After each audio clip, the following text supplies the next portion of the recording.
Welcome to The Explainer. Today, we're diving headfirst into one of the most confusing economic mysteries of our time. We've had decades of incredible technological progress and economic growth, but for millions of workers, their paychecks just haven't kept up. In fact, for a lot of them, they've actually gone backward.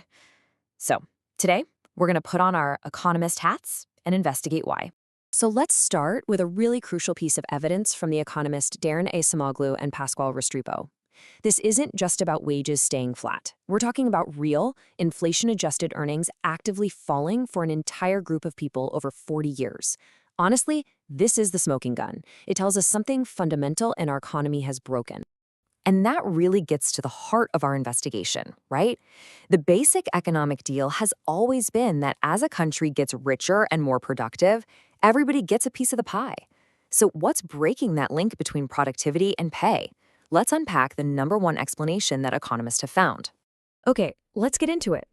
The prime suspect in this whole mystery isn't just technology in some vague sense. No, it's a very specific kind of technological change: automation. And economists have a really precise way of thinking about how it messes with our jobs. The key concept here is something called task displacement. And this isn't just some fuzzy idea of robots taking over. It's the very specific process where a machine or an algorithm gets good enough to do a task a human used to do. Think of an industrial robot on an assembly line, or software that automates all that boring back-office clerical work. Now, what's truly staggering is the sheer scale of this effect. This one number, well, it represents the incredible explanatory power of this whole task displacement idea. That's right. Economic research estimates that somewhere between 50 and 70% of the big changes in the U.S. wage structure, that growing gap between the highest and lowest earners, can be chalked up to this one single factor: automation pushing workers out of their old tasks. And here's the crucial point. This technological shift isn't just about destroying jobs. It's about divergence. As we're about to see, automation basically creates a fork in the road for workers, and it leads to dramatically different places. And this lays it out perfectly. On one side, you've got workers who are substituted. Their tasks are pretty routine, they're predictable, so they suddenly find themselves competing head-to-head with a machine that can do their job cheaper or faster. But on the other side, you have workers who are complemented. For them, technology is a tool. It makes them better at their job, it supercharges their skills, and it makes them way more valuable. And the evidence is crystal clear about who's been hit hardest by this substitution. It's been really concentrated in jobs with those routine, predictable, repeatable tasks. The kind of work you'd find on a factory floor or in a big clerical office. And the data shows a really strong link to education levels. This chart just tells that story perfectly. You can see really healthy wage growth for people with postgraduate degrees. They're the ones often complemented by tech. But as you go down the education ladder, the picture gets worse and worse. This growing gap between folks with and without a college degree is what economists call the college wage premium. And you can see that it's being driven in large part by automation, leading right back to that shocking 15% real wage drop for men without a high school diploma. But the story doesn't end with the workers who are directly replaced. Oh no, the effects of automation actually ripple out across the whole labor market, and that ends up pushing down wages for other people too. So here's how it works. First, a worker gets displaced from, say, a manufacturing job. They don't just vanish, right? They have to find work somewhere else. And that's often in service sector jobs that haven't been automated yet. Well, this flood of new people looking for those jobs increases the supply of labor.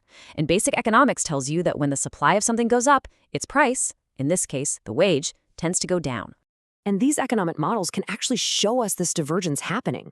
So what this chart does is it groups jobs based on how exposed they are to AI. And as you can see, for the bottom three groups, which is most of the workforce, the impact on their wages is either flat or negative. But just look at that top line. For that top group of workers whose high-level skills are complemented by AI, their pay is shooting up. This is that fork in the road we were talking about, and it's widening the wage gap right before our very eyes. And please, don't make the mistake of thinking this is just some old story about factory workers from the 80s. This exact same process of displacement is now moving into high-skilled, white-collar jobs. I mean, even software engineering is starting to feel it. It's because new AI tools can automate a lot of the routine, entry-level coding tasks that a new graduate would normally do. So what happens? The big tech firms are hiring fewer of them. They're literally cutting off the bottom rungs of the career ladder. It is the exact same pattern of task displacement we saw in manufacturing, just playing out in a totally different industry. Okay, so the evidence is overwhelming. Task displacement is a massive force that's reshaping our job market and driving a lot of this wage inequality. So that brings us to the final and most important question: what on earth can we do about it? The research doesn't just point out the problem, it actually points toward solutions. And the consensus among economists is all about large-scale adaptation. We're not talking about a few small training programs here. We mean massive investment, both public and private, to reskill workers for the jobs that are complemented by tech, not replaced by it.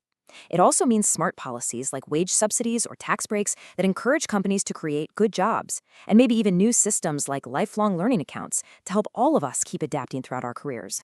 And this really leaves us with a big, giant question for the future. The last 40 years were about automating routine manual work. The next 40 years will be about automating complex cognitive work. But the fundamental challenge is exactly the same. How do we steer all this incredible technological progress so that its benefits create prosperity for everyone and finally relink productivity and pay? That is the puzzle we still have to solve.